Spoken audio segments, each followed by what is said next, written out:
I'm up. I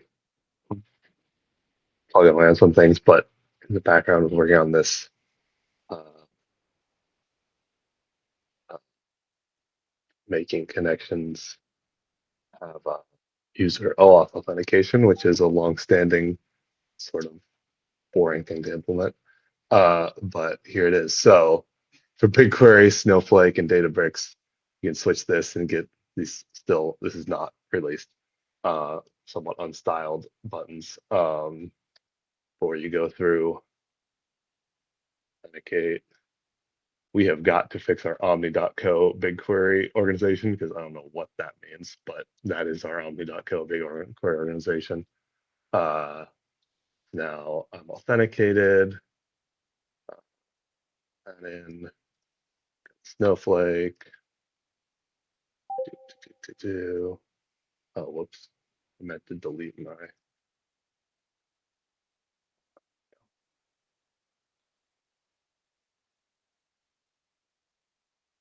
go. Authenticated Snowflake, update, Databricks, most exciting demo ever. Uh, Authenticated, update, um, and then to prove that it works, we're getting, so this is, I think this is BigQuery. So look, I've got my user, uh, Databricks got my user.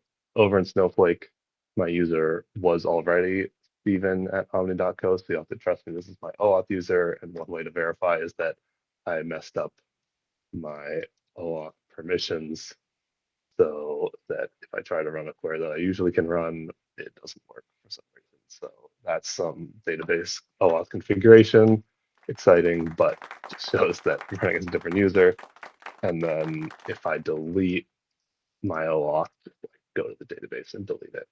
Um, this is the experience you get. And I think we'll have to, once Sarah and Jarrah come back, we'll have to figure out exactly what, but right now, so right now it's kind of in this, you get this, you open this button, let email console have all my data. It works. So the other two, but I'm not gonna subject you all to that. So that's pretty close. Needs some styling, needs some pro close scrutiny, but it's close.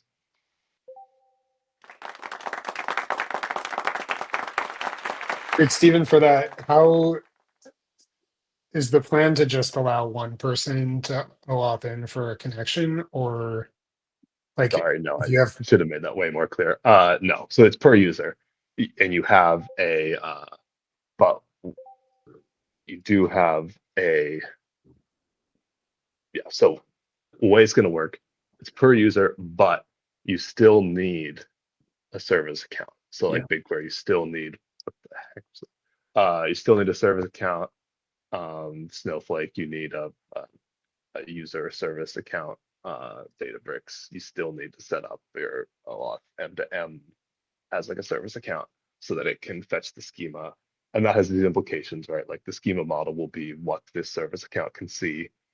And so users won't be able to query tables they don't have access to, but they may be able to see those views in Omni unless you use access grants to restrict them, et cetera, all that. So that's the invitation we're gonna get. And there's still some open questions around like scheduling content. I think V0 will just be like if content runs as whoever's looking at it, scheduling runs as you, or if you do run as recipient, it runs as the recipient.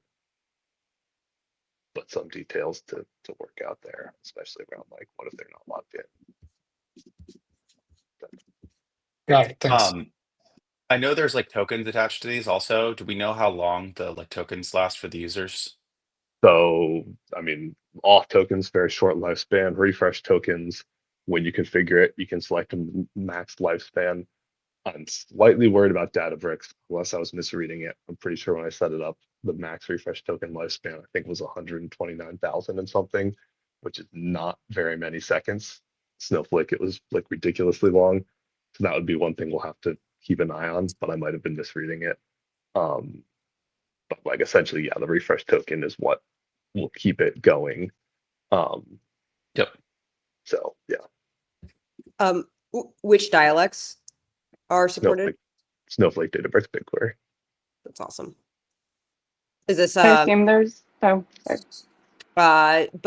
behind a feature flag, still in development, status of Still in release? development. Not, I don't think we'd put it behind a feature flag because it's kind of like once we feel it's ready for someone to test, like someone can use it or not. But yeah, it should be. I don't see it being more than a week out. It's got some styling and some scrutiny. And the model's still on a service account, right? Yes, the schema model is generated by a service account. Are there caching implications, I imagine? Is it like per user cache now? Yep, it's exactly what you think. Per user cache, basically if you have OAuth on per user OAuth, the user ID goes into the kind of canonical cache hash, and all cache is per user. Stephen, what's the do you have to be an admin then, or is there like a separate user flow to authenticate? So that was what I was trying to show over here. Like basically and I think we need to make this a little more user friendly, but here, if I as a user I come to this page and I'm not logged in, Got it. and I think on a dashboard, definitely need to figure it. I think on a dashboard, this just you'd be screwed. So like we definitely need to make a pop-up on a dashboard, probably is solved. Yeah, that's how you authenticate as a user.